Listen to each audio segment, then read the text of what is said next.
Hi, and thank you for joining us today to talk about the WIC Track Updates for Maricopa County Department of Public Health Dietetic Internship. My name is Diana Kinsfather, and I'm the Dietetic Internship Supervisor. I will go ahead and share my screen now and go over a brief presentation with the updates to the WIC Track.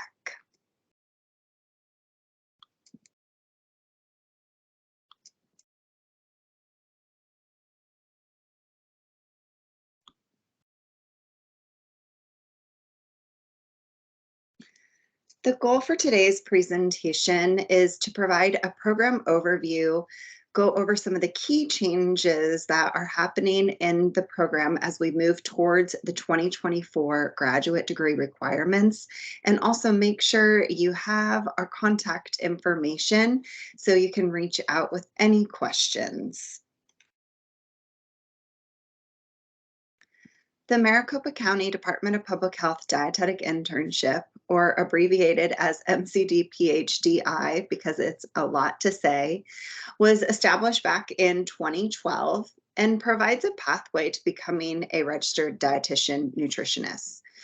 This track is extremely unique and special for a variety of reasons, a few of which are listed on this slide.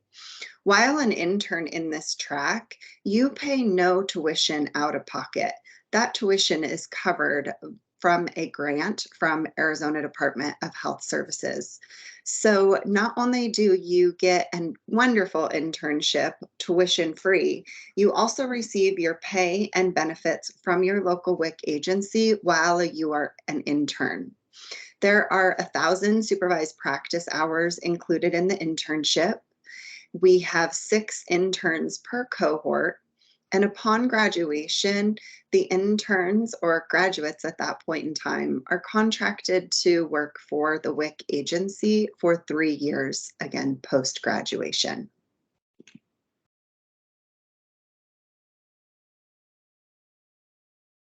So, why are we here today? Well, hopefully, some of you are interested in this track and know about the changes that are quickly approaching with the graduate degree requirement.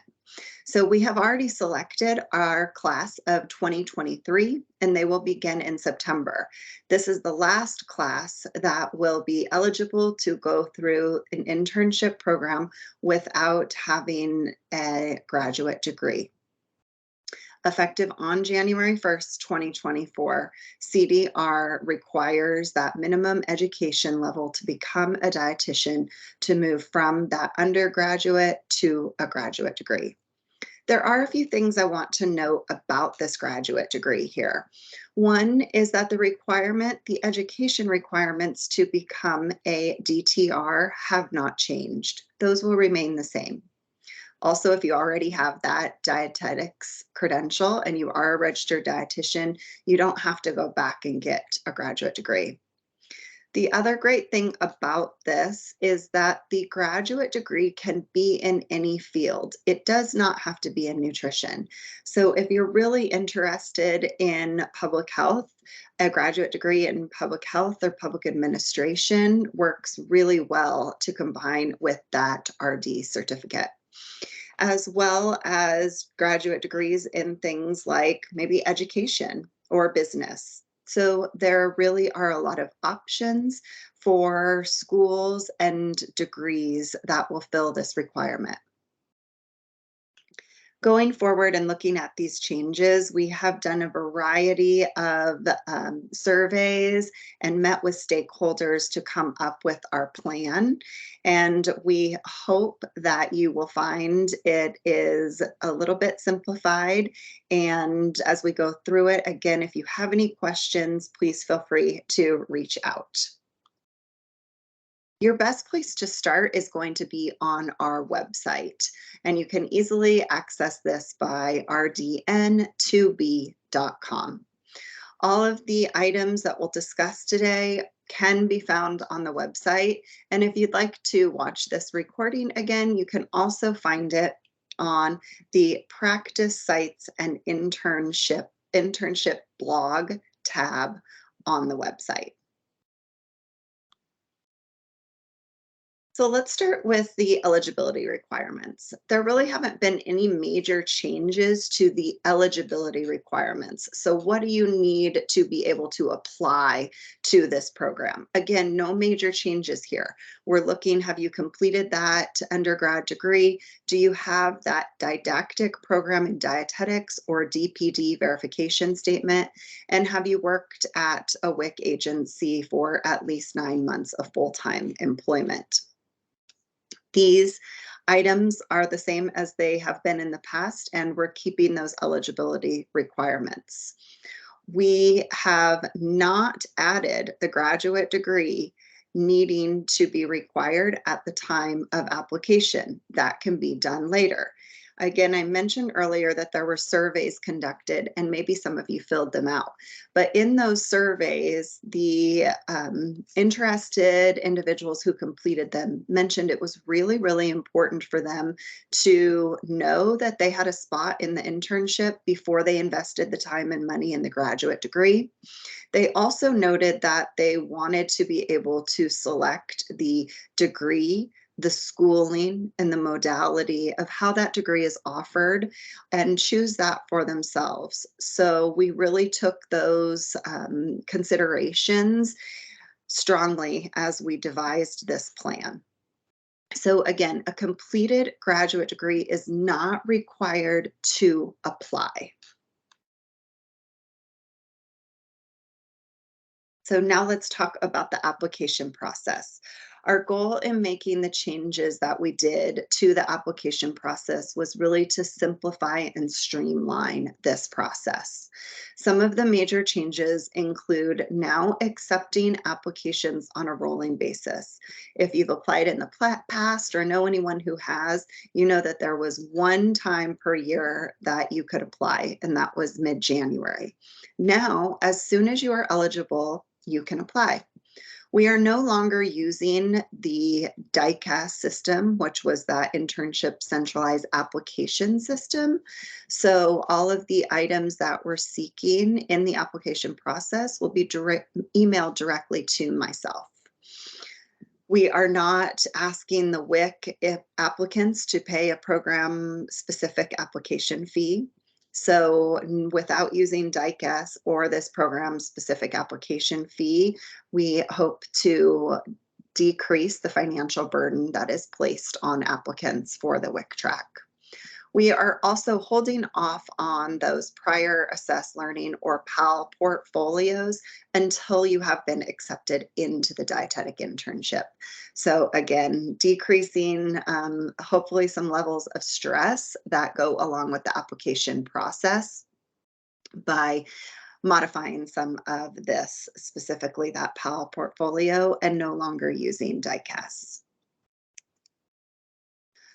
On our website, there's a few places that you can find this application checklist. I know in this slide it's super small, but it is on the website, and we will steer you to that to make sure that you have all the items that are required in the application process submitted.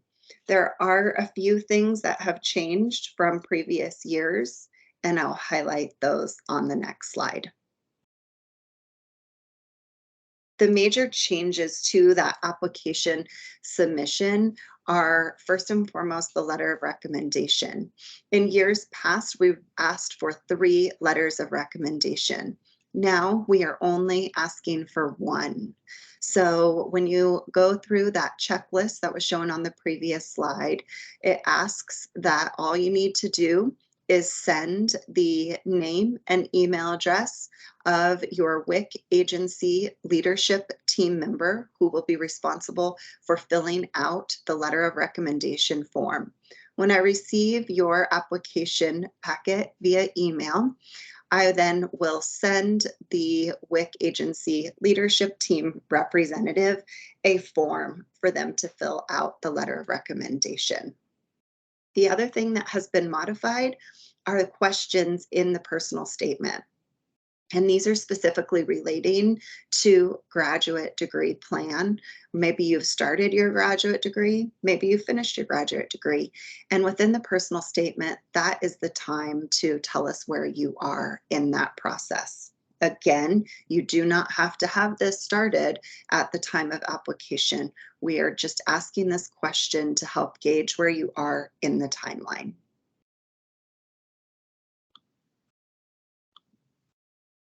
Speaking of timeline, so what does this look like? If applications are submitted on this kind of rolling basis, then when will you start the dietetic internship? And if you have ever worked with me before, you know one of my favorite answers is, well, that depends. That depends on quite a few scenarios here. And first and foremost, it really will depend on where you are in your graduate degree studies.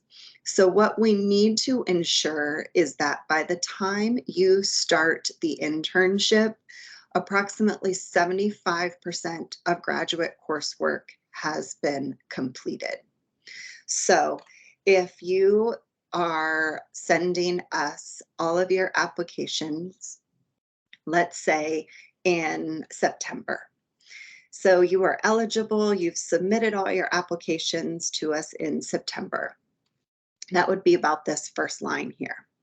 Then we will take a few weeks after we receive the application, go over all of the items, send the letter of recommendation form to your WIC agency leadership team representative, and then we will extend the invite for the interview.